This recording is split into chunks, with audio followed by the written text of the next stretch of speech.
Usifikiri kama sisi tunawapele. Tunataka kuambia bye bye. Tunasira sana ndugu zetu wanapotea, ni lazima kwenda kweli na kupotea na Kongo. Umesikia mkwende tu. Umetupia vipatu. Pesa hiyo toka mlipo kwa kitu gani? Kupenda babarani na watakujimbisha. Shana zongo wetu tunapenda kule kweli. Shayelo ni mafumbi kulisha mfungomani. Ukozi kisekeli saini moti koi kwende. Waona moti skomu usiro na pata lose. Aye mungu. Unasema kweli ya kuataki tena.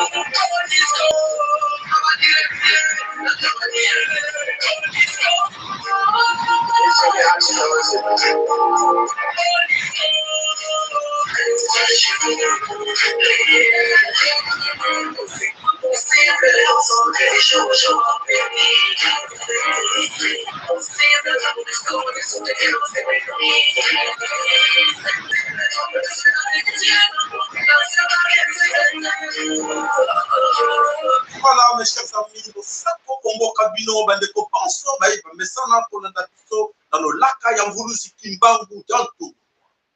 Au Sako Ombo Kabino, na Kombo ya Mama Kipa Mvitando. Au Sako Ombo Kabino, na Kombo ya Nzambe ya Mpungu Tule. Oyo, Bankoko no Bapele la Kie, Nzapa.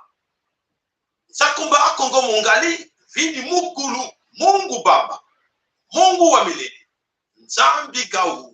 Kalunga epona nini babelaki kote bino boyelike mingi na kati na bino babisa bino ke boyebaki nzambe te to baleko zela de millions des années après to yeba nzambe soka te bakoko no balebaki le vrai nzambe ya Dieu tout puissant yango ni koloba nzambe ya mpungu tulendo bakoko no babelaki ebongo yo kaka soni pote obelela monoko yo kombo bakoko no babelaki kela c'est l'aliénation mentale pour vous dire qu'il y a solo mingi na kati na biso croit que lelo ceux qui ba bengi kana komo ya mundela eko lakisa ya lebi ka beleli nzambe te akoyoka yo te qui te dit que komo ya lebela yo eza ya solo ya nzambe kwa yaki na sima na yo na sima ba mbula ebele koleka bankoko na yo des millions des années après l'homme blanc est arrivé et alors ayel bisoni ni baba ayel bisoni ni vol ayel biso de pillage, ayel biso de escroquerie, ayel biso ba terme nous sur Bukiri. Et voilà, a créé histoire pour complexer biso, pour comme ça biso ba aliéné, pour affaiblir biso en faveur na ye. Oye ba kate oye, yebisa de comme société, yokali kawo. Bandeko, qu'est-ce que nous devons faire aujourd'hui? Ce qui n'a eu lelo, il y a solo ming boyebi ke lelo toyaka. Tout ça est mission. Mais maintenant, commis, le danger est là. Le pays est en danger. Qu'est-ce que nous devons faire? Tous en attendant à reporter. Tous en reportant à enquêter. Nous devons travailler. Travaillons. Nous sommes obligés de travailler pour l'intérêt de cette nation. De cette nation que nos enfants sont en train d'attendre que ma papa n'a pu va libérer Bissot. Oui. Effectivement, papa n'a plus sorti. Nous autres, là-bas, maman n'a plus sorti. Il faut que nous devons travailler. Donc, travailler pour être tout ce qui est mon héritage, là, bien. Pour y solo que ma tata n'a plus sorti. Oh, et pour les camingi, il n'y a pas de temps pour vous Congo parce que Basanga qui est information. Mais vous avez aujourd'hui l'information. L'outil qu'ils ont mis à notre disposition et puis c'est plutôt Mayele. Mayele, toujours, bon, c'était comme ça. Oh, c'était que du mensonge. Oh, et quoi ça? Suite, il y a évolution, il y a temps. Aujourd'hui, il y a verso, il y a vérité. On ne peut plus rien cacher. Alors, il y a solo,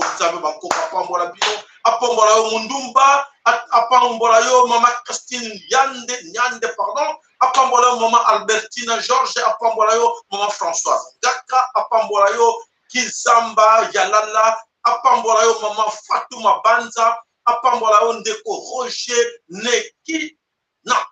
Solo Bandeko Banasson, Congo Tobosalite, ou Biso Tobele Laka, Solo Mingi, Baroya Bakota Sima, Bayelike, Lelo, Baming, Babito Salakateme, la solo tango est urgent, Tokoya.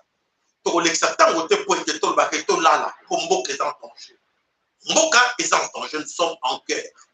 Mon là-bas, couleur en Moya, ya mota ya rouge elingi kolakisa ke tozali en guerre. Alors tozali en guerre, tozali na bitumba. Soki oza koyeba te papa mama yebisa ndeko te, oyebi ke tozali bitumba. Yebisa ndeko na yo voisin na yo yebisa ke papa mama tozali na bitumba, bitumba eyeli biso. Toke koluka bitumba te mais bitumba nde eyeli biso. Alors baloba bien, dans le côté na bango na le français baloba qui aime la paix prépare la guerre. C'est pour cela que nous sommes ici, pour se préparer pour attaquer les ennemis. Alors, nous avons quelle sorte d'ennemis? Nous avons deux sortes d'ennemis. Les ennemis, le Congo, il y a seulement des ennemis externes. Mais les ennemis, le Congo, des ennemis internes. Mais entre les deux ennemis, quel est l'ennemi le plus dangereux? Entre deux ennemis, parce que les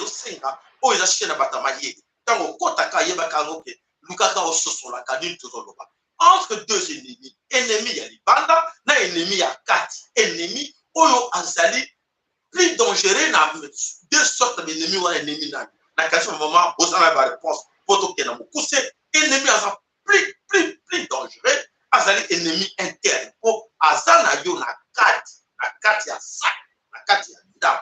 Et l'ennemi interne a quoi ça tout à permettre par ennemi misusu au bakoya na simanaye externe pour être bas contre na ndako bazwa tout ce qui balingi. C'est même moi na soir moi moko a moyibi ozana moi na ndeko na yo yaya na yo mama na yo le ndeko na yo moko aza moyibi yebaka ngoke ozana likama parce que moyibi oyo ndeko na yo moko akati na ndako ako permettre moyibi misusu ba ko kota ko ba yiba na kati na ndako na yo ya ba benga ka l'ennemi externe oyo akoko yana debanda. Alors ennemi interne banani ennemi interne na biso bazali ebele o ba facilitateur. Ennemi interne le kola Chilombo azali le premier ennemi interne le plus dangereux.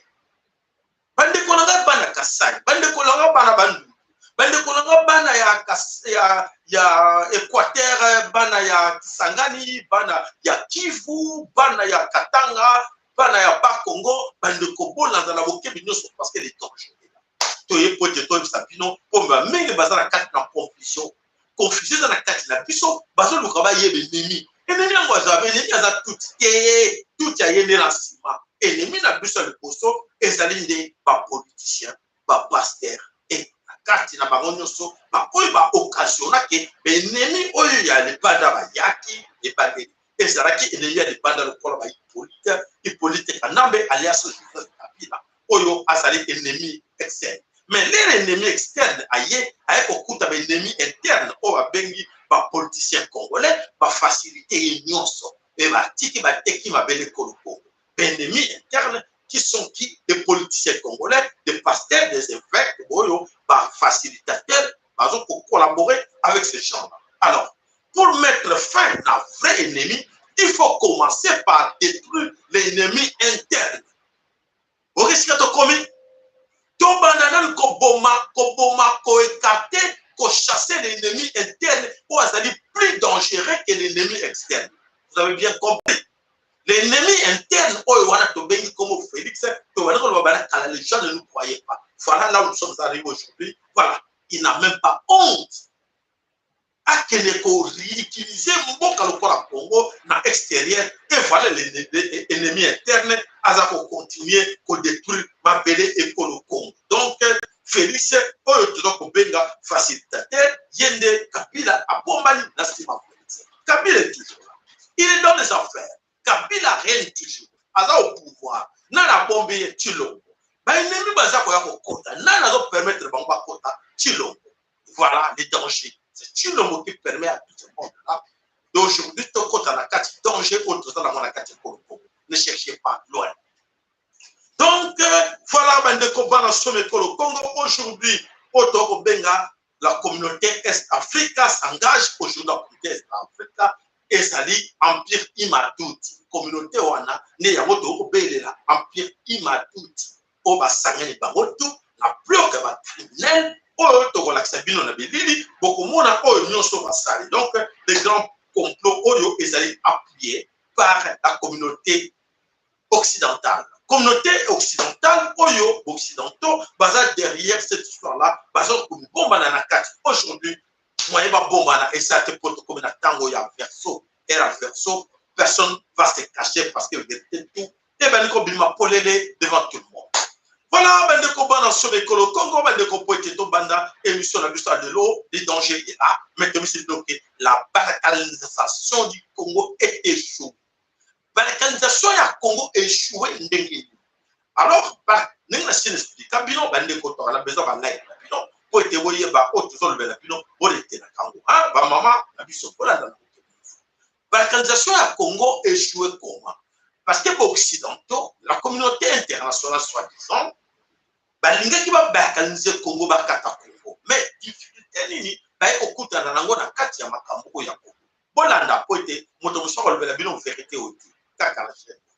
Ba like na bino pe, to na posta nango, n'est-ce pas? Merci. Bon, ça peut de comme sous-support, ba yebit ke le lopo, donc ça bino, abonnez-vous massivement. Na tango s'abonner, n'oublie pas d'appuyer sur la cloche. Si on finit cloche, et quoi lecter va tout comment émission et bandit et quoi lecter. Alors, bah monsieur ça va un programme comme de ça non tout ça la mardi té va vendre là-bas mais de ça va bien qui a solo ce qu'on finit la cloche et quoi lecter on va la mort que émission et bandit danger de 5 na bino bon fina cloche ou en apop à tout moment on va alerter bino que bande ko di kama e bandit bande ko bitumbe bandit bande ko bo kima na gauche bande ko wana za biso bande ko bo sala boy oyoki malamu oyoki tout quand tout ça comment c'est que poto boya ka o tia ka biso ba vie que tu as besoin de vie mais tu as besoin de sauver tu as besoin de sauver bino na ma bota na donc c'est bino de vous abonner et de cliquer sur la cloche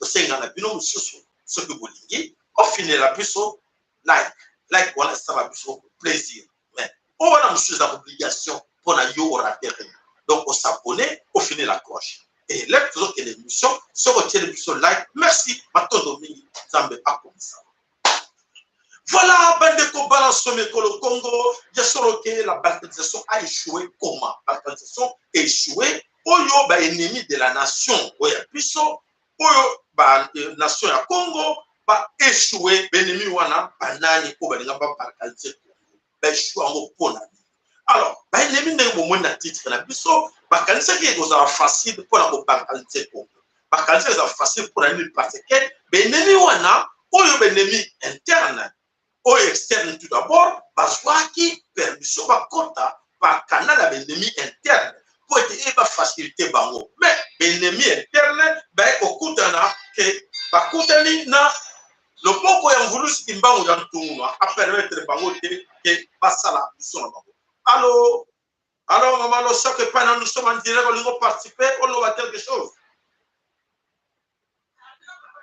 vous allez en direct maman on va quelque chose. Ok, voilà, vous allez en direct, maman. Ok, merci, Maton. À tout à l'heure.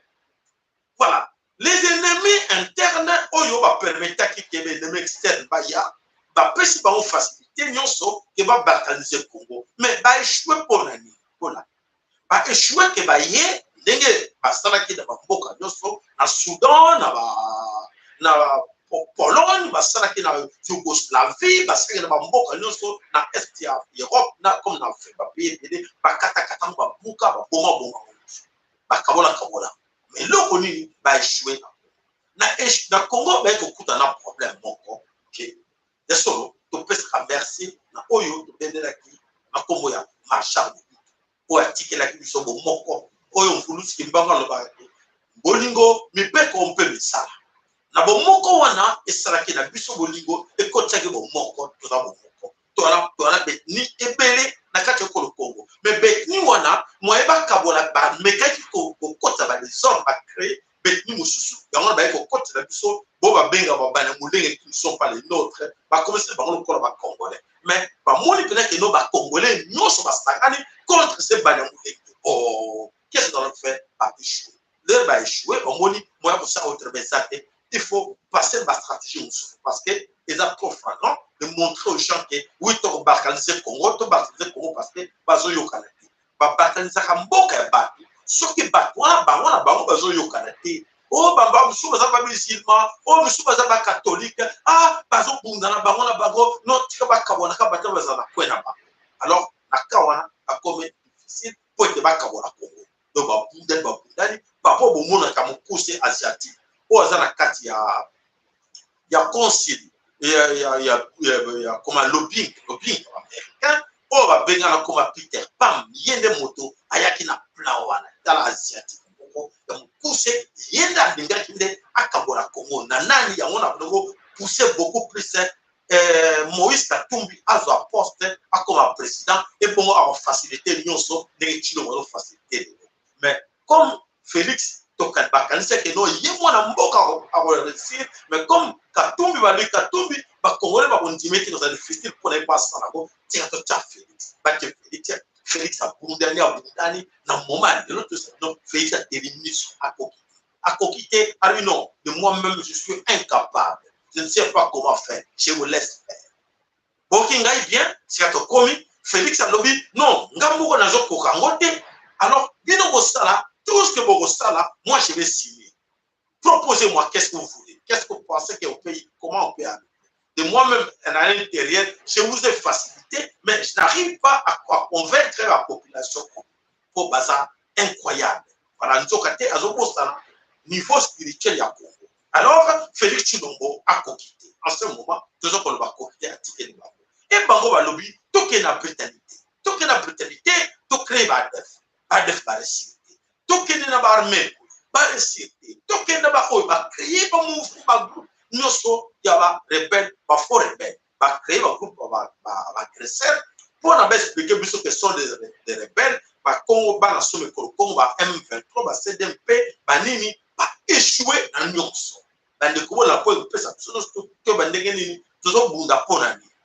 Alors, comme va échouer dans le plan Nyonso, Félix va dire non, non, je suis là, je vais vous faciliter. J'ai accepté que les Banamoulengue sont nos frères.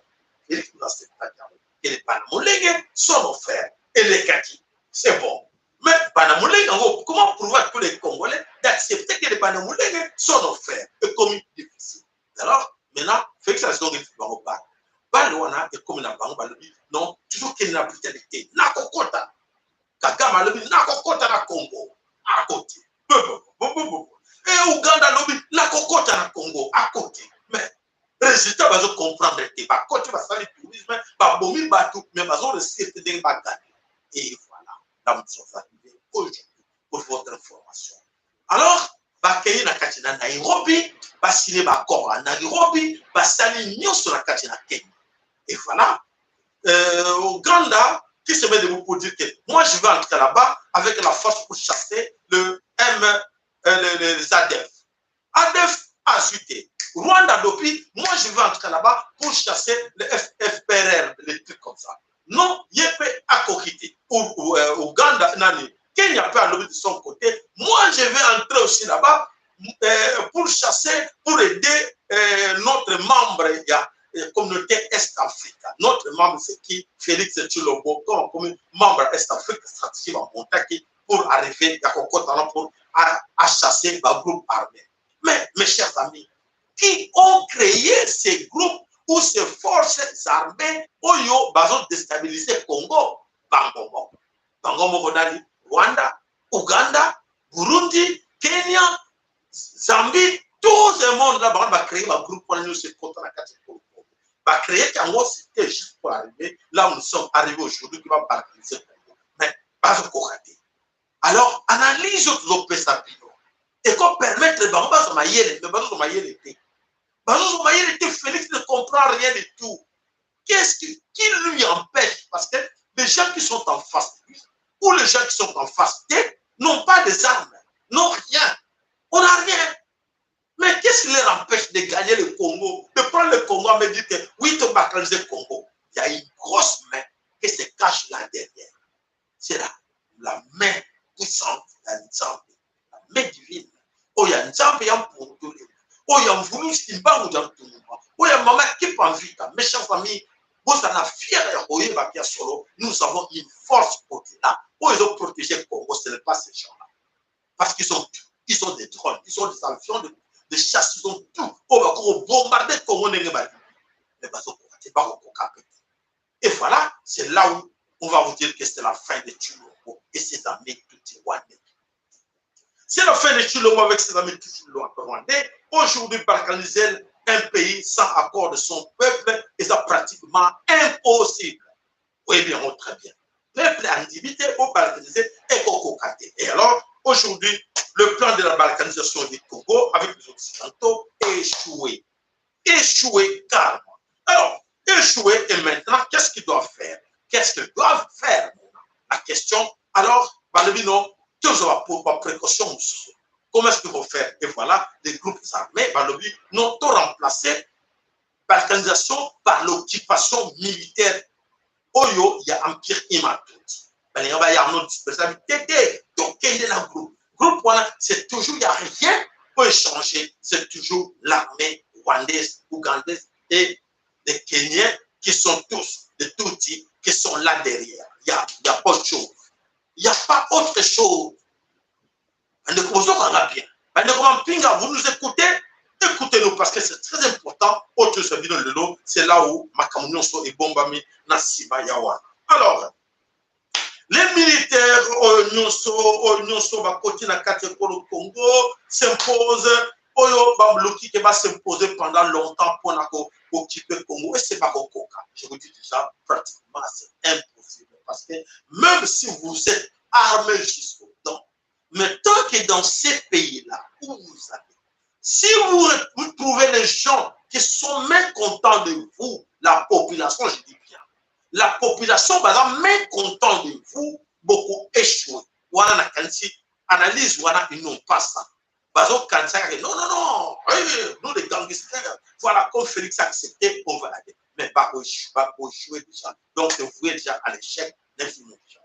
Alors, Bandeko, suite à tous ces crimes, atrocités, crimes non seulement les Kanakats pour le Congo, 18 millions de Congolais, massacre, Babosanya walimba gagner le Congo, car dans Babosanya, Makila wana, Yabandeko, la biso, ils ont 5 vengeance. Makila bandeko na biso babonga na kati ko le Congo et ont déclaré vengeance. Et vengeance wana nano basali yango te bazo bossa na côté. Et nano ba makila ba koko na biso évangile na noté. Ils ont zela il y a aussi qui na bango entrer pourquoi tu habites dans la kati ko le Congo et on verra bien comment ça va se passer après. Voilà. Alors, et là comme on va bosser ko calculer la conscience, l'éveil patriotique. Il y a des gens qui sont bien à Congo, ce que nous faisons là, parce que dans la liste, dans le les Congolais, un jour, ils vont non, non, tu as un fou qui bango, tu même qui bilo, tu l'éliminati, tu bloques qui bango, tu vas fou de poubelle que vous voyez là. Dans la mboka, nous sommes, par exemple, la population, nous avons des produits chimiques, nous avons ici. Mais na biso taka na ba poubelle wana ne baza ko taba biloko mabe bato bazo respirer envoûtement baza ko yeba chuter comment se mettre pour ba yebi ba perdre connaissance mais ba monike ba sali tout mais ba échouer na ngo aujourd'hui moyen ba loba eza difficulté alors bandeko ba bosani ya misa to ba bosani les soldats d'autodéfense. On a besoin de l'armée nationale du peuple de Congo. Basilate, Bazali, le dernier mot, na Bangote, ils observent. Qu'est-ce qu'ils observent? Ils observent où Félix nous amène. Et là, très bientôt, ils vont réagir. Pour comprendre le scénario, on va t'expliquer. Donc, malgré haute trahison, Félix Tshilombo a mis dans Mboka, à salir nyonso à corrompre les soldats la biso il y a autodéfense parce que l'autodéfense baboyi na bango balobi ba quelques scènes na bango ba soki ba mbongo mais ba se rendre compte que ba kosa ki bango nyonso wana confusion oyo ya vuluski bango à côté parmi bango. Dernier point, l'aspect spirituel oyo mapele Congo oyo ba koko wana ba bunda ba yeba ba mamba ba yeba makamona za bunda Balma va kokate bandeko na biso ya est ba meka 3 fois bandeko na biso est ba libéra Tanzanie bandeko na biso est ba libéra Burundi bandeko na biso est ba libéra Rwanda wana mais ils ont tout oublié que ces gens-là, ce ne sont pas des gens comme toute autre personne. Bah, éviter qu'il y a quelque chose qui se cache derrière ces gens-là. Et ils vont le vivre maintenant. Beaucoup de monde. Alors, Bandeko, beaucoup de monde qui vivra, comme on le dit depuis longtemps, qui vivra, verra. Alors, Bandeko, Banasome, Kongo, nous, en audio et en vidéo, ce qui se passe en RDC Congo. Beaucoup de temps parce que Zaki, mon collègue, émission a pu sauter, mais c'est direct et la bino, ma camote expliquer bino, la journée, bon, j'entends, donc expliquer bino, yamote. Allez, serrez-vous ceinture, nous allons partir maintenant avec ce qui se passe sur place au terrain. La réalité, ya makambo, nini, nyonso oyo, ezako bombana, na kachama bele kolo Congo, oyo, Chilombo, aye ko salsa biso, na kachama kolo Congo, tokenango, ti wapi. Allez, toban.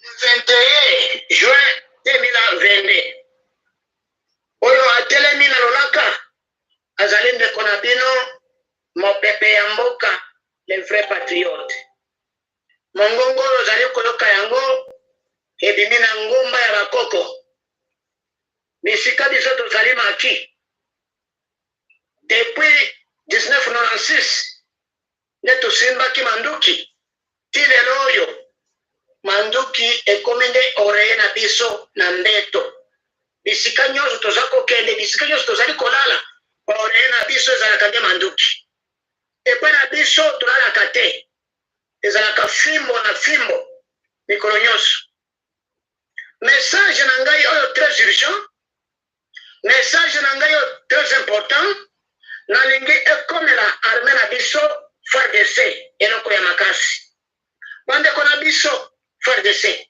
arme na biso FARDC tolingi bino mingi mpe toza nsima na bino me eloko ya kokamwa tozomona bino bokomi baple tomoni bino bolali pongi toza kokamwa mingi 1996 Kagame alobaki na televizio na Rwanda na Congo generale moko azalaka te nga nayebi generale moko babengaka ye Tefao Matumona bagenerale mosusu nayebaka yango te wana ezalaki parole ya kofinga bino makasi ke arme ezalaka na Congo te yango nayi kobetela bino mongongo oyo yango nayi kobeta lombe natelemi nalamusa bino bandeko na biso nalamusa bino arme na biso bolali pongi bandeko bolali pongi mingi bokomi kotambola na bakomandame barwande ndenge nini mopaya akoki kozwa anotage arme na biso arme nyonso ezala anotage na maboko ya barwande commandement militaire logistique militaire ezala na maboko ya barwande ndenge nini bolali pongi arme soki emoni biloko ezokende malamu te esalaka revolte kotala na Mali biloko ekendaki malamu te arme esalaki revolte ezwaki pouvoir kotala na Uganda biloko ezalaki malamu te Museveni asalaki revolte azwi mboka kotala na Rwanda Kagame azalaki moto ya arme asalaki revolte azwi mboka toki koloba baplace mingi po ya nini bino oikolala pongi toyebi te toza na bagenero mingi na Congo oyo batanga na poto batanga na Israeli batanga na Belgique États-Unis d'Amérique bamosusu kotakoli bamosusu kananga bisika mingi botangi mayele boza nango mingi biloko mingi bayokolosa bino bopretaki serment bolobi bokokufa mpo na ekolo bokokufa mpo na mboka bokokufa mpo na mabele lelo bolali pongi bokomi basi ya barwande barwande nde bazwi arme nyonso babandi komanipule bino lokola pion de dame yango tozali kokamwa mingi yango tosepeli nango te yango toyi kotelema koyebisa bino arme na biso FARDC wana la pongi te wala muka botala liboso mboka ezali kokende balingi bakata mboka na biso biso biteni biteni basignatire oyo bozobona bazokenda kozala sala yango mokolo mboka akomi moto basignatire eza basignatire ya signatire satanique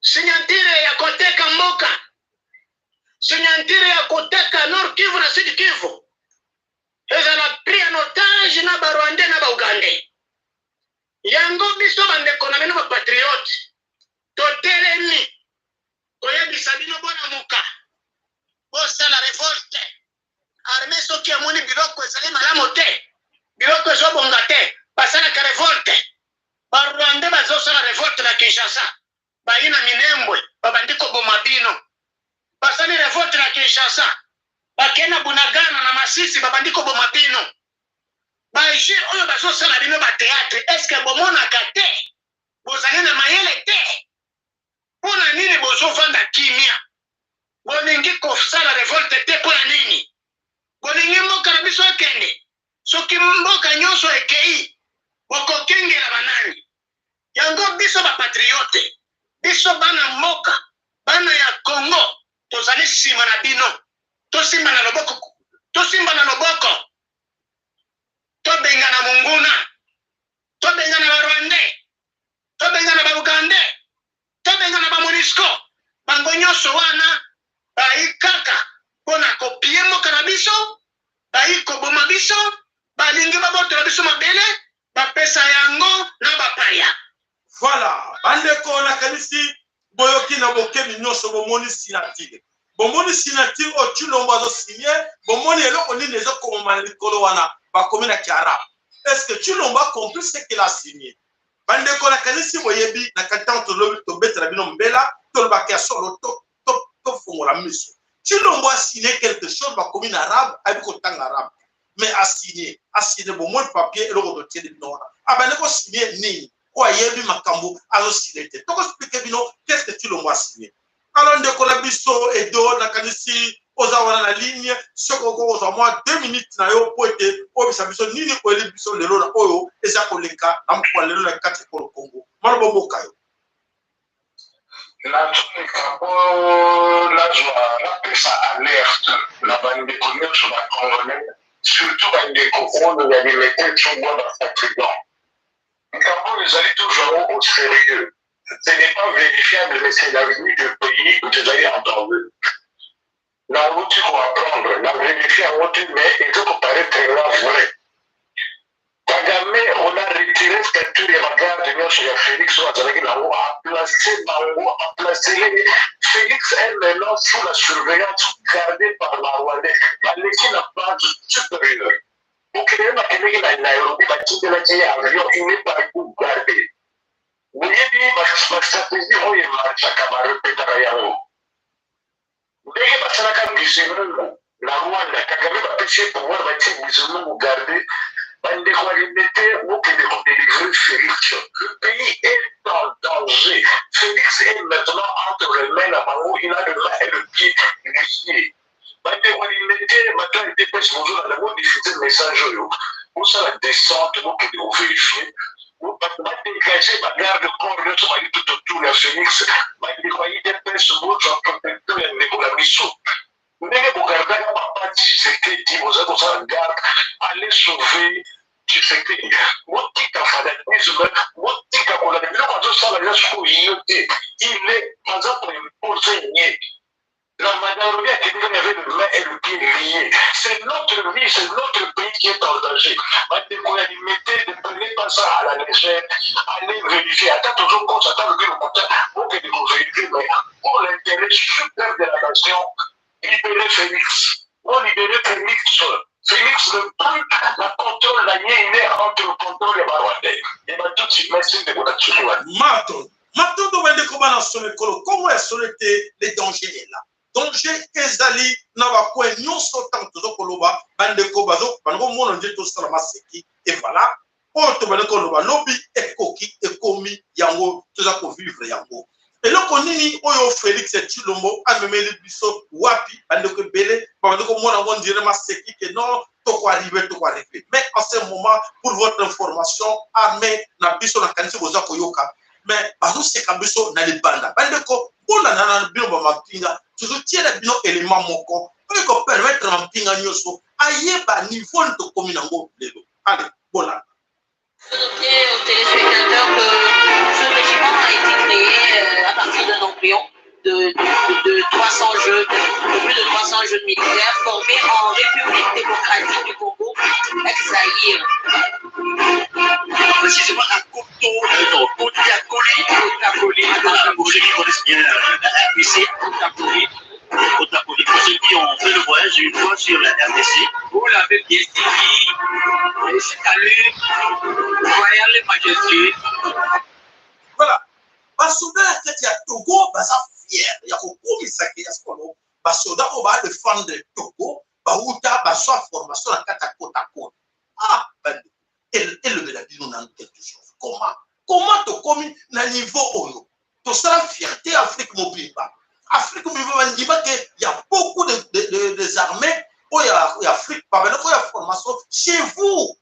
C'est avec vous besoin de formation. Mais bandeko eloko nini et comme si bino boyi. Eloko nini et comme si bino boyi bandeko na biso bandeko ba soldat. Bino boko défendre le pays. Félix a des problèmes. Félix est coincé comme Moussé Laurent Désiré Kabila Azaki coincé. Ba manipuler yé lelo azok kwa koloba eloko côté. Mais prenez les relèves. Prenez les devants mes chers amis. Bandeko soli ni ko zo biso. Siko bolobini ba mama ya sando o ba teka fufu o ba teka kwanga o ba teka matembele na pondu bazo soba que nous relève o ba ba lapa kidai ba ko pona ekolo bandeko zo ampinga ozo komona kilo bozo sala bana na bino ba ba o soli na boke ya solo ba papa na biso bango ba ti fallait ba sala quelque chose en RDC Congo. Allez, c'est parti. C'est bien, mais je ne sais pas pourquoi les autres gouvernements ne condamnent pas. On ne peut pas répondre. Mais je suis d'accord avec vous, il faut les condamner. Il faut condamner Rwanda, il faut condamner l'Ouganda aussi. Parce que tous les deux sont en train de soutenir des milices, à mon avis. Est-ce qu'il faudra opter pour la voie diplomatique ou la voie militaire? Pour le moment, je crois qu'il faut la voie militaire. Et il faut que le Congo, l'armée du Congo, va là-bas et faire la guerre contre les ennemis qui ont envahi, qui soutiennent des milices congolaises aussi. C'est l'armée du Congo qui doit faire le travail, faire la guerre contre ces Congolais qui font le terrorisme avec l'aide des pays extérieurs. Puis je vais demander au département d'État de terminer l'embargo. Il faut faire le nécessaire pour faire la paix dans l'Est du Congo. Il ne faut pas demander ça à l'international. Il n'y a pas d'élément international qui va sauver le Congo. C'est le Congo lui-même. Je suis d'accord avec vous, il ne faut plus avoir un embargo. Je vais téléphoner au département d'État cet après-midi. Je vais demander qu'on termine l'embargo. Pourquoi compter sur une collaboration militaire? L'armée du Congo peut faire le nécessaire avec ces sanctions. En ce moment, je crois que ça c'est fini. Il faut terminer ces sanctions, à mon avis. Je vais dire ça au département d'État aujourd'hui. Voilà. Wana Boyoki. Herman Cohen. Herman Cohen, secrétaire d'État des États-Unis d'Amérique, Oyo Ayaki Naba Mose Laurent Désiré Kabila. Oyo a soutenaki ba groupe Noso et Bandeli, Oyo Yabatut, Oyo Salaki Nabango et Longo. Les lots à comprendre que c'est tout, c'est fini. Azana Bango Longote. Alors, il faut Bitumba. Nous devons aller au Rwanda. Il faut que nous Bundana Rwanda. Bande Koba la Somme Congo. N'attendez plus rien. Il n'y a plus rien. Voilà. Les gens qui croient encore à la communauté internationale, ou qui est moto, la diplomatie, bango, non, il n'y a plus rien, ce n'est pas au niveau international. Ce n'est pas l'international parce que la MONUSCO est là, la MONUSCO est là. La MONUSCO est là chez nous. Pendant le bâtiment, non, la MONUSCO doit tout faire pour chasser le Rwanda. Non, parce que non, ils ont compétence en MONUSCO, de MONUSCO, on sera rien. Et donc, c'est aux Congolais de se mettre debout et de se défendre. Il n'y a pas de tribunaux où il semble sa bateau, basali autodéfense pour défendre ma belle là-bas. Les preuves sont là. Tout ce qu'ils ont fait chez nous, les massacres qu'ils ont fait chez nous, nous avons des preuves. Bah, preuve wana, yango wana, et ça même les gens qui sont dans la CPI, les gens qui sont dans la ONU, parce que banga ba preuve oyo, et dans ma boca ba congolais, les images oyo, yango mon présent au fond de la bako. Alors, c'est à nous de se mettre debout pour au bout de Congo. Mettons ce Félix là, parce que Félix est toujours compté c'est la mort. Donc, ça dit que Félix a tout le monde to kangi et to sambi ça y après.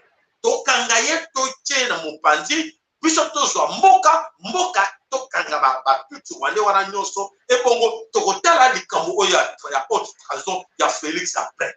Pour l'instant, déjà c'est déjà fait. Félix est entouré par le tout Rwandais. Azan résidence que de Kwalobi, Félix a encore ça rien. Pas obligé, il doit accepter, il doit signer. C'est derrière mon ici des choses écrites en arabe, dans l'arabe. Est-ce que Félix a dit attendre à signer les caca? Et bon, sur lui donc arrêt de mort na yohana, ayebi na été assis. Au monde yango, to filmer les binons, to tirer les binons yango wana. Alors, man de ko ba like na bele sera comme ça plaisir. En ce moment, je vous dis, l'armée kenyenne était déjà sur place dans ma belle Congo. Comment déjà aussi hier, à hier, mais ma soldat était déjà dans la carte de Congo. Ma soldat, il y a Kenya. Bazala déjà Badakala, Bolanda, Bango, Nil Bazako, Bolanda. Naona mpesa hapa sasa hivi. Wewe, angalia hapa. Hapa kuna mpesa wapi? Si uchunga tufike Kongo. Kongo kuna pesa huko Kongo.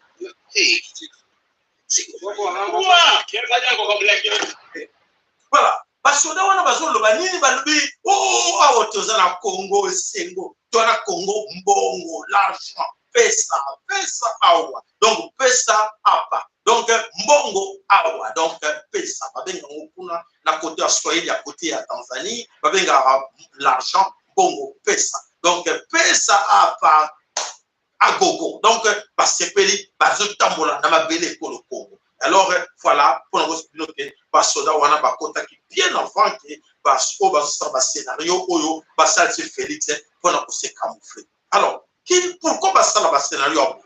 Tandis que le groupe n'est lobby. La MONUSCO est déjà là. La MONUSCO est vendue déjà dans Congo. Qu'est-ce qui fait qu'aujourd'hui, MONUSCO est incompétent, incapable de faire quelque chose? Il y a un groupe qui est tout Rwandais dans la communauté Est-Afrique. Le danger, c'est là. Donc, voilà. Balobi Awa, pendant que la population soutient Félix Tshilombo vient de signer encore une fois de plus un accord autorisant à l'armée kenyenne, ougandaise, rwandaise, burundaise, tanzanienne de créer une zone non militarisée dans tous les Kivu pendant 10 ans, renouvelable, sécuriser la liberté et l'échange et libre circulation des communautés de pays signataires. Vous comprenez? Donc, son wana est commis à Bango. Il y a un cadre que oui, tout sécuriser en parce que son oyo est Bango avec que Congo Mobimba, la communauté Est-Africa et le Congo. Mais pourquoi? Parce que son wana va produire. Donc, c'est le changement de stratégie. Changement de stratégie, Balobi, non, ce bloc est dans Congo à balkanisation et et voilà, va remplacer balkanisation par occupation militaire. Il y a Empire Ima. Voilà les dangers que nous avons à les épaules. Prenez ça au sérieux, mes chers amis. Ils ont blagué, ils ont dit Makambo Oyo, ils ont Salema. Et c'est Salemi dans ma belle Congo. Donc, il y a un toy dans le Mbango que chacun de nous a tellement à Luka, Toluka Ndengenini, Toko Bengana Batopo, et là, comme je souhaite la solution, et ça, des alliés la solution, il y a Bengana Bango. Yako Benyana Bango, Libela, Mabele Kolo Congo. Alors, ben de combat dans Somme Kolo Congo, est solo que Tango Tolo Bakango, Bondi Makate, Bola. Sorry. Nakanisi to audio wana to tiaki yango déjà nakanisi voilà audio auto préparé qui bino yango nakanisi ezali mosusu to tiela bino yango. Bonsoir peuple congolais. Tolingi topesa bino mbela moko mpona koyebisa bino makambo ezoleka kuna na front na bunagana mpe awa na Rutshuru esika bayini basi bakome 5 km na Rutshuru.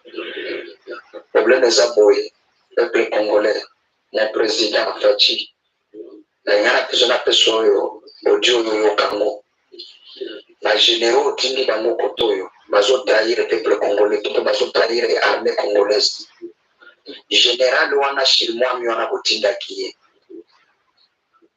général wana azotrahir armée congolaise na sens nini mon président yokangai général Shirmwami azosala système kaka wana otango fora azaki kosala na ngonga CNDP kisoki armée congolaise ezumilie tango fora azaka na système akoyebisa bango kibozonga na nsima kaka biloko wana ezalaki ngonga ya Kabila nde yango tozomona koto na front bolongola général wana Shirmwami na lombango awa nazongisa bino FARDC mapinga nyonso oyo otindaki koto oyo mon président bazokima bazozonga na Rutshuru basoda balobi eki bazokamwa bazolembisa bango dans le vide bazobeta moyini okomona babeti moyini bapuse moyini aporo oyoki décision moko euti na Kinshasa mpe omoni général wana Shirmwami alobi abiki te bozonga biso na nsima basoda bazokamwa bazokomprendre te soki phénomène nini ezoleka koto ntango mosusu bazokosa yo kuna mon président koloba eki mosala ezokende malamu koto oyo solution moko etikali awa longola général wana Shirmwami longola général wana azosala opération ya kobundana mini na M23 mon président boyokanga tozomona baréalité bolongola général wana wazokamba bitumba oyo ya kobundisa M23 azosala système wana oyo tango fora azalaka nango ngonga CNDP miloko ezosala makoto vraiment tozokamwa FARDC ezobeti bakotaki bunagana na puissance moko makasi mardi mayini babandi kokiba mais décision ntina Kinshasa bobeki bazonga liso na nsima toyebi te soki makambo oyo ezoleka koto oyo ino bakonzi mpona bozokurana makambo ezoleka koto oyo soki bosali blagi Rutshuru ekokwea na buto lelo soki bosali blagi moyini bongo azoya akosimba ngoma lokola blagi ekozala malamu mosunga vraiment armée congolaise. Voilà. Nakufukuza Beirona wote wende kwa Profesa Manyema serikali ya Kabambare sektere ya Salwabila sai matata sana maisha iko ilikuwa pese patu kila picha yote kwa hapa lazima wanasema askari kwa hapa mbele atoki wanapatia sababu na hii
négocier, il n'y a pas dialoguer. Les Rwandais dégagent. Kelemi Balobi, Rwandais Nyoso et policiers ou généraux, tout Rwandais, repérer Bango, voilà la population, Tomboki, Bazo Senga, Rwandais Nyoso, Babima, na Mabele, Yekolo Congo. Voilà la population Bazako Tomboka à gauche, à droite, et voilà la Kanisi Ezako Linda. Voilà, c'est à Kalima, province de Maniema, territoire de Pangi. Bakongomani banasirika sasa. Voilà na Kanisi Bandeko, Bakongole Basiriki, na Kanisi Bomoni Binomo, Moetolo, Bamingi, Ezate, Yasolo, Ezali Yakoyinda, partout dans Mabele Kolo Congo. Voilà, Ezako Yinda, c'est un puissant de ban dans son école Congo, de comprendre Makamonini, Ezako Bombana, Nasimawana. Dans l'autre temps, Monisco, tu vois la image Moko Botala, Ndengenini Monisco, Oyo, la Kanisi Bitumbeza, la carte école Congo, mais Monisco, a ça autrement, a continué, la mafia naye, n'a pas adepte. Botala en image pour comprendre à qui vous avez affaire.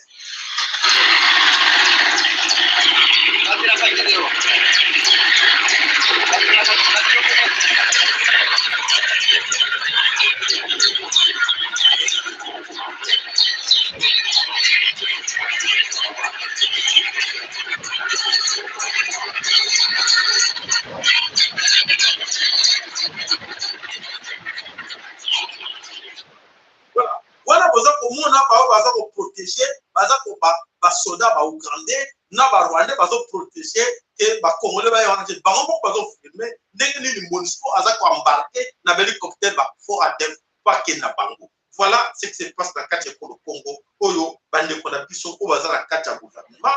Bazar les dangers est là. Dans Babélé et Congo. Voilà, bande qu'on a sommé Congo. Yo, nous sommes tous les capitaux. Que le danger est là. Bande rebelle. Bazar qu'on danger en haut des Awa. Voilà. Danger, c'est-à-dire que puisque Mokonde est la puisque totalement poété, to longola munguna. Bande ko to chaque image moko bomona kiango, image wana ba longo le vidéo wana à peine que tu ba dégager en mais bande ko ba oyo mususu na kanisi to ko partager na kati na WhatsApp pour bomona vraiment pas nini oyo Lumumba amonaki. Image wana eza ya kala.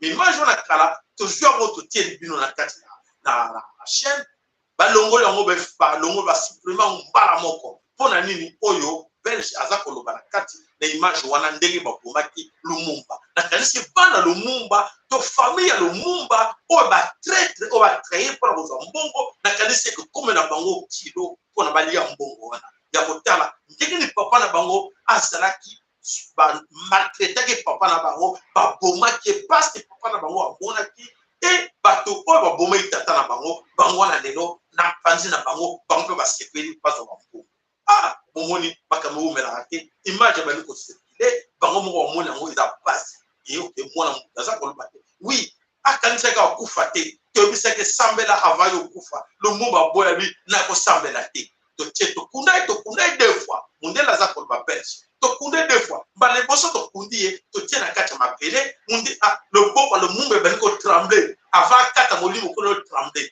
tozwi ordre ke non bokunda ye te ale bobimisa ye bokata ye mike botie na si ndele aza koseka bakongole ebele azoloba lisuku ndele alobi po image yango balongoli mais alobi balobi bakongole ebele lelo bandimelaka kaka zoba wana oyo ya Lumumba bakanisaka kozonga bazela kozonga mais soki azongi bakomona ye na kati monoko ne mino mibale eza ya kolongwa donc voilà bandeko tala pasi oyo papa Lumumba amonaki est-ce que bino bagi bana ya Lumumba vraiment ti bokokoma na niveau ya boye bosambwisa papa na bino na dernière minute ya libération ya kati ekolo Congo Lumumba bokosambwisa ntina boye et alors na baimage oyo bango batiaki totielaki bino moko mais tozotiela bino image mosusu otala quelle humiliation oyo basali mpo oyo toza komona yango eza kola humiliation olanda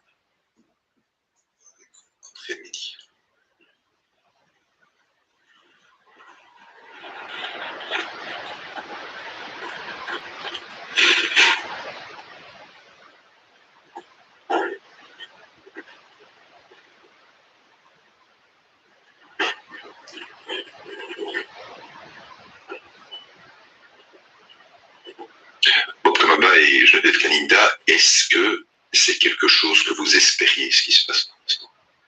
Je dois avouer que je ne l'espérais pas. Je ne l'espérais pas, surtout en analysant en fait l'histoire et en analysant le contexte dans lequel on s'est trouvé avant. Et puis il y a eu quand même ce mouvement qui a commencé au niveau des États-Unis et qui a eu des répercussions en Belgique, même si en Belgique on avait déjà commencé à avoir ce débat-là avec des associations comme celle de donc on avait déjà amorcé quelque chose, mais ce qui s'est passé aux États-Unis avec Black Lives Matter a permis, entre guillemets, de pouvoir accélérer. Alors, ce qui est aussi important, c'est qu'il y a eu quand même aussi appropriation par les Belges, les jeunes surtout, qui se sont appropriés quand même cette dynamique, et cette appropriation a permis de pouvoir faire évoluer l'opinion publique belge, et en faisant évoluer l'opinion publique belge, toute autorité politique doit aller dans le sens de son opinion. Et donc, je voyais mal avec une opinion à tel niveau que le gouvernement belge reste silencieux sur cette histoire, que la famille royale reste aussi silencieuse par rapport à sa propre histoire avec l'État indépendant du Congo et aussi avec le Congo. Et donc, mais je ne l'espérais pas, mais bon, c'est arrivé et c'est une bonne chose de mon point de vue, aussi bien pour la Belgique, mais aussi pour le Congo. François, si vous me permettez cette question, voir un cercueil avec un portrait de Lumumba posé dessus, ça rend les choses concrètes, enfin. Absolument. Et pour répondre à la question, notre souhait a toujours été que la mémoire de Patrice Lumumba soit ravivée, qu'on fasse la lumière sur cet assassinat. Merci, vous pouvez vous rasseoir. Oui, excusez-moi. Et donc oui, ça a été un souhait finalement de voir cette mémoire réhabilitée. Alors, attendez, je crois que les discours vont commencer. We zijn hier vandaag samen ter gelegenheid van de teruggave Nous sommes rassemblés ici à l'occasion de la restitution de la dépouille de Patrice Emery Lumumba à sa famille. C'est grave. Mesdames et messieurs, en vos titres et qualités, nous sommes rassemblés ici pour la restitution de la dépouille de Patrice Emery Lumumba à sa famille et à la République démocratique du Congo. Grave. Ik nodig de Belgische eerste minister Alexander De Croo en de Congolese eerste minister Jean-Michel Sama Lukonde Kyeri uit om het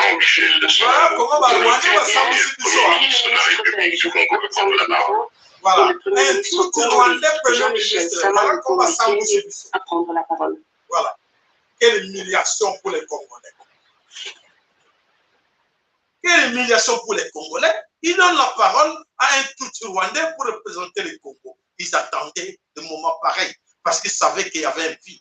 Et ils savaient bien qu'à la tête du pays, il y avait ce qu'on appelle un maillot faible au nom de Félix Tshilombo. Voilà comment ils ont précipité les choses.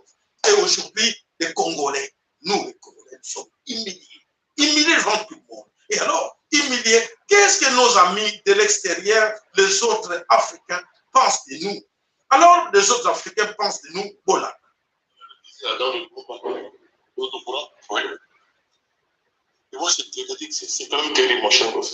Il y a souvent, on se demande qu'est-ce qui ne va pas avec, permettez-moi l'expression, une partie des Africains ou bien des Africains. C'est-à-dire, en convivialité politique, et le boulot vient de mettre son but, le reste du crime. Ils ont démoli le bomba dans la site, ils ont gardé sa dent pour se moquer de nous et de sa famille. Et aujourd'hui, on vient de mettre ça et on va rire. Son fils va recevoir la RDC, c'est la solidarité. Vraiment, il faut oublier le passé. Nous sommes des gens élevés. C'est une honte. Au nom de Lumumba et du combat qu'il a mené, ce n'est pas une affaire de famille. Lumumba n'est pas mort pour sa famille. Il est mort pour là que la RDC pour Lumumba. C'est un patrimoine universel, Patrice Lumumba. Au nom de ce combat, nous dénonçons ça. Tout le temps, va juger ces criminels, mon cher gosse. Quand un État africain est coupable de ce qu'ils appellent un crime en fonction de leur justice, on le déporte à la CPI. On le condamne à perpétuité. Mon cher gosse, on a fait dédommager, on a fait payer aux juifs des rançons, des réparations extraordinaires, jusqu'au dernier juif. Mais quand c'est les Africains, parce qu'on sait qu'on sont des motifs, et que nous rions tout le temps, on fabrique des choses comme ça. Il est inacceptable que la tante de Lumumba soit mise dans ces conditions. Il faut je réclame la justice pour Lumumba. Nous réclamons la justice. Mon cher Gauss, ça, c'est pas de la justice. C'est pareil pour nos trésors culturels qu'ils ont volés. Des bandits, des voleurs, avec le butin, même dans le sac, transforme ça en opération de communication géante sur le plan géopolitique. Et le président Talon du Bénin et le jupitérien criminel de la France s'amusent avec notre patrimoine, avec la mémoire du continent africain, la mémoire de l'humanité.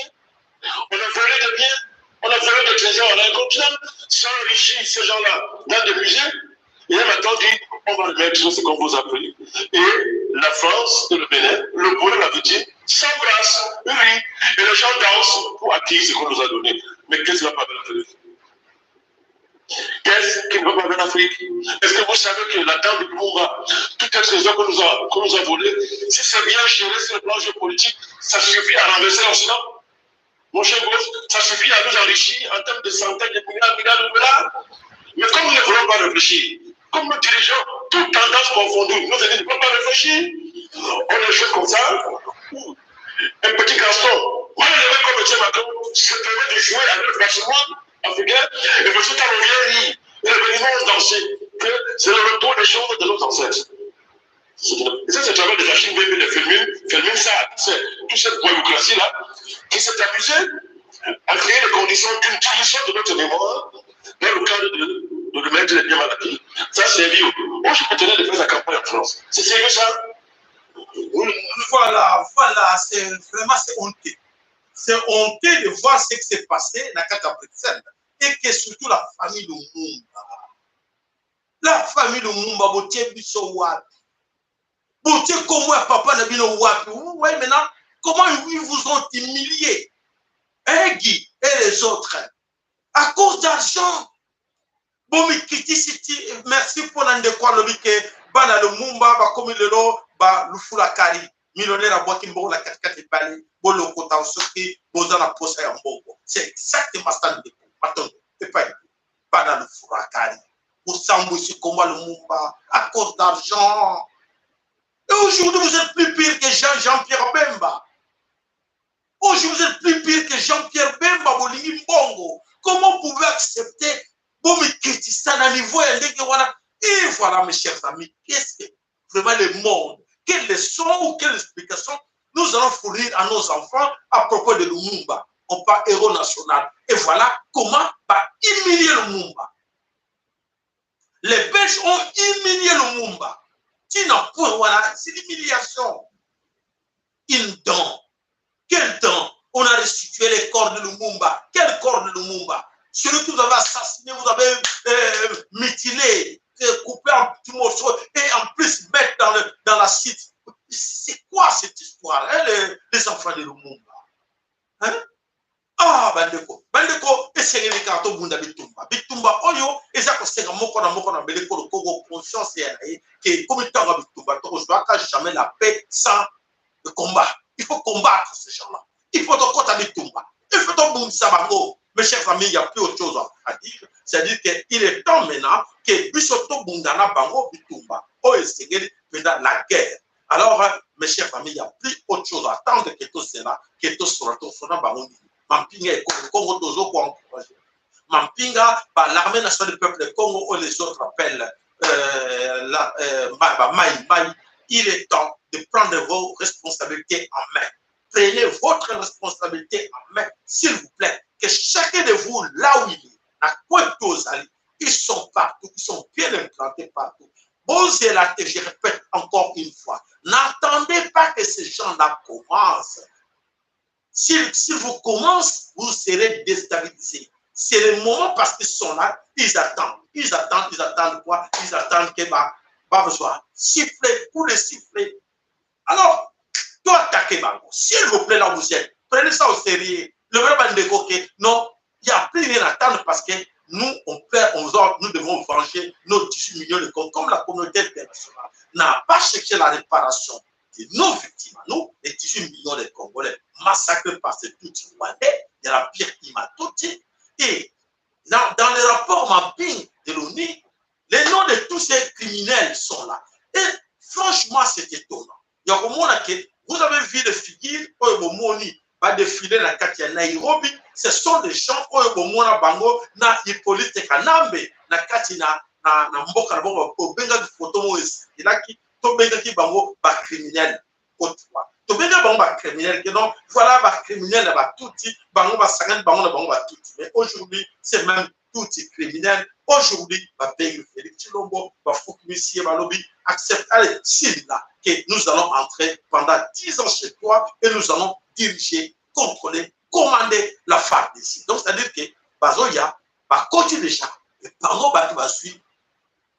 Commandement, il y a FARDC mobile. Commandement FARDC, il y en a, il y a Monisco, et Monisco à Kewabi. Posons-nous des questions. Où est partie la Monisco? La Monisco, donc la Monisco, dégage, qu'il quitte, qu'il rentre chez eux parce que déjà il y a une force, d'autres forces, où il continue à Katia le Congo pour commander, pour sécuriser le Congo. Hein, vous se posez ma question. Toujours qu'il y a une wabi. Tu as un mboka basoba na basoba, tu peux te la batomayer, le peu bakoro le mettre comment? Vous lui dites que la mission internationale onusienne, la mission internationale Monisco onusienne pour stabiliser le Congo, a sali na kati le Congo plus de 30 ans na kati ya mission pour stabiliser le Congo.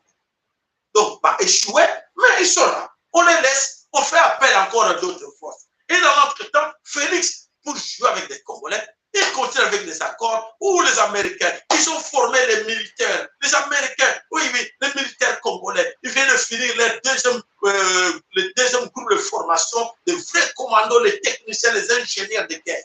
Et ça, c'est jouer avec les Congolais. Ça, c'est jouer avec nous.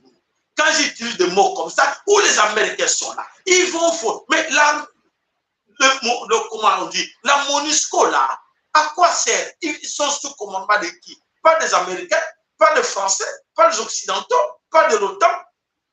Et alors aujourd'hui, oh non, la coopération bilatérale entre les États-Unis d'Amérique et le Congo, les Américains sont en train de former les militaires congolais. La coopération bilatérale avec les Allemands, avec les Francs, avec la France, avec la Belgique, ils sont en train de former les militaires congolais. Quels sont les militaires congolais que vous formez en RDC Congo? Dites-nous un peu, quels militaires congolais que vous formez en RDC Congo parce qu'on ne le voit pas. On voit que des tout-petits au commandement. On voit que des tout-petits au commandement. Et les militaires que vous êtes là avec la coopération bilatérale de formation militaire, la coopération militaire avec le Congo, à quoi sert? Chilombo, tu peux nous expliquer? Les conseils de Chilombo, vous pouvez nous expliquer? L'argent des contribuables congolais que vous dépensez bêtement, à quoi sert cet argent pour former les tout-petits? Au moins des raisons. Je pense que tout est clair. Il n'y a pas autre chose à attendre. Il n'y a pas d'explication. Il n'y a pas d'explication à faire. Il faut chasser Dieu. Tout ce qui reste à faire pour la paix de ces Congo, il faut la guerre avec le roi de l'Ouganda et même les Kenya là. Donc, il y a une guerre là-bas. Ils sont entrés au Congo. Personne ne sortira vivant. Personne ne sortira vivant. Ça, c'est la voix divine qui vous dit cela. Moi, je suis vivant zaté. Oui, toye mbongo, pesa à pas Congo, pesa à pas Congo. Attendez, s'ils vont sortir, ils vont pleurer, ils vont rester là.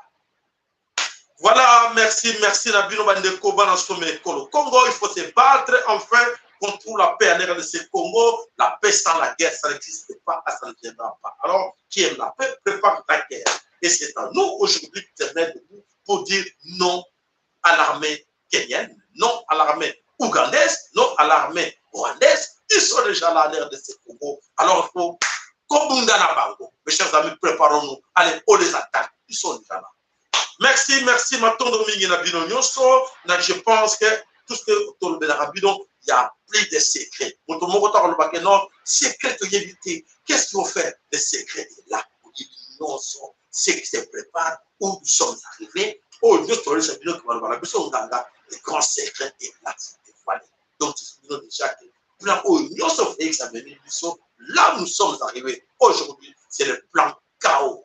Plan chaos établi, élaboré par les tout-petits Rwandais. c'est tout Rwandais qui aujourd'hui tous réunis autour de la communauté Est-Africaine qu'on appelle l'association des criminels assassins.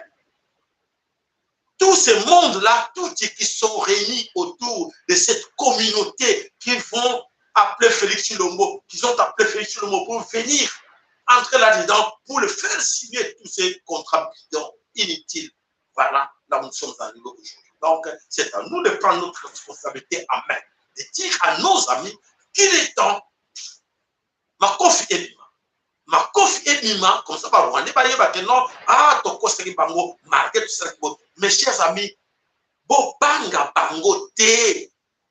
Nous sommes très nombreux et nous sommes capables de déstabiliser n'importe, même l'armée chinoise ou l'armée russe, nous sommes capables en ce moment de nombre de bâtiments dans le Congo, il y a déstabiliser. Seule chose à faire. Tolongola la peur, tolongola kobanga, moto la moto soki azwi penza ka moi kutu na ye atie na kati na libeka na mabele kolo kongo alibi nazobundela yo mabele kolo kongo bokomona bakobanga na mbango.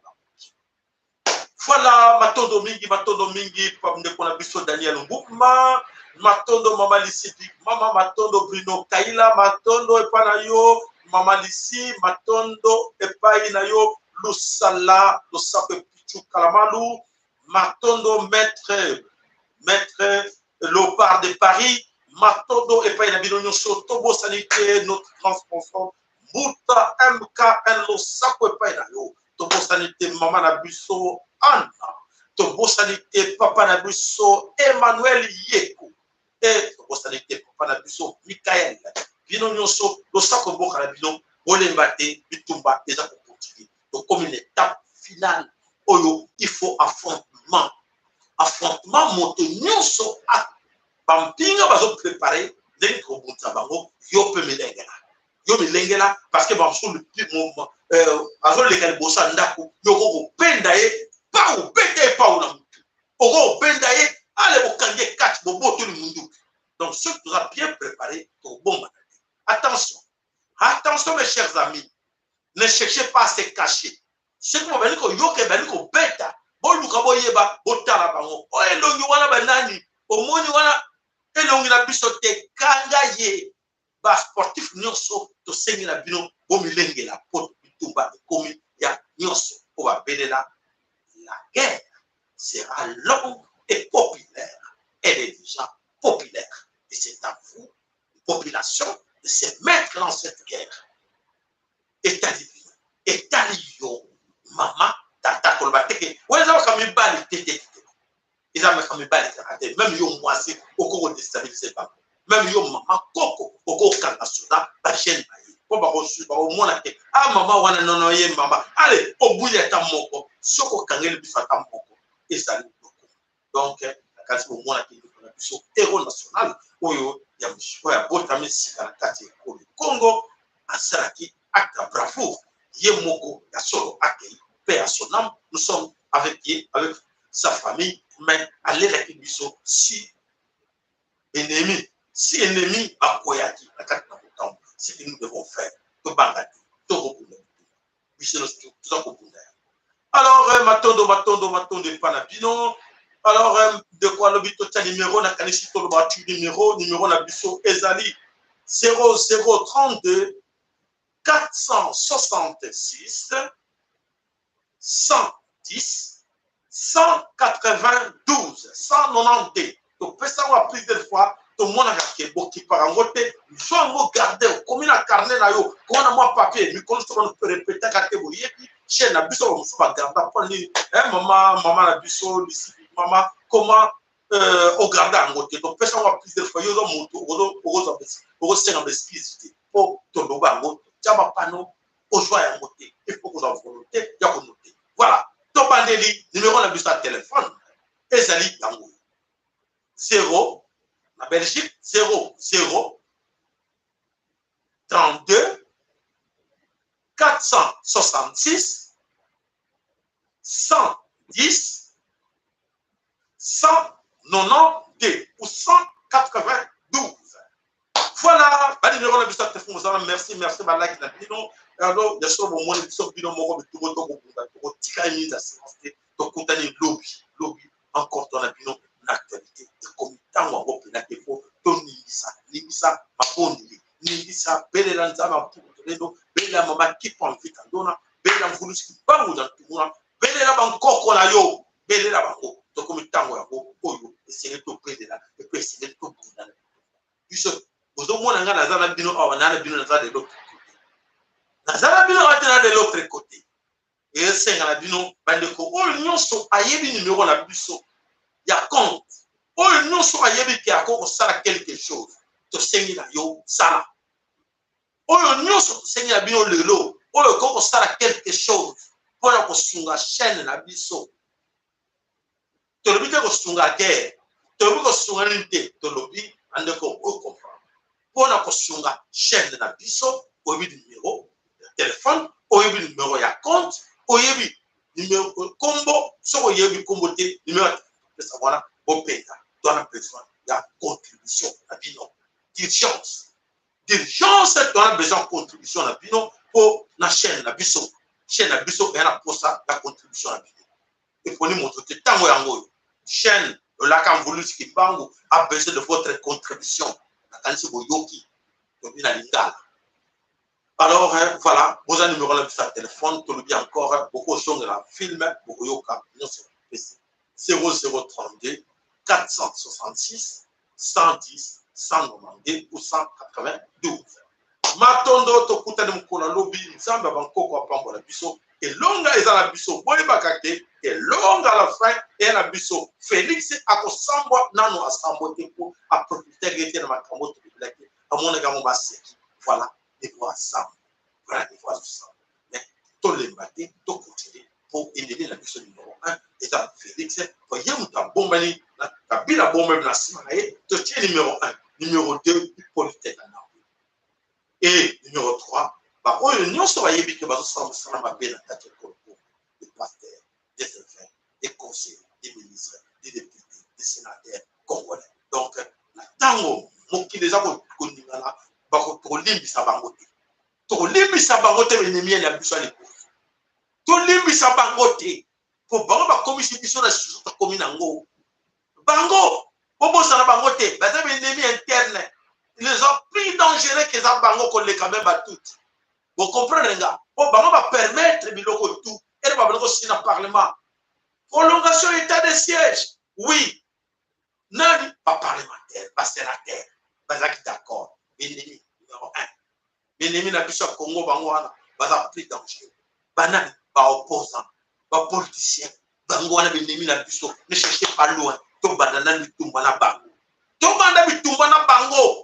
Les banguna na biso ba komona ke ba bali ko attaquer ba ndeko na bango moko mingi ba ko capter bali ya Congo na makolo les ba ko pele ke wana Congo le tia sala kure ba bali ko attaquer ye azaki député te azaki sénateur te bon pardonner bango te ba ndeko na to bandana bango et après les bo bana bango ba no plimaka ba tout no plimaka to kangi pe ba mais to sengi to bandana na ba ndeko na biso moko qui sont des collaborateurs, des facilitateurs.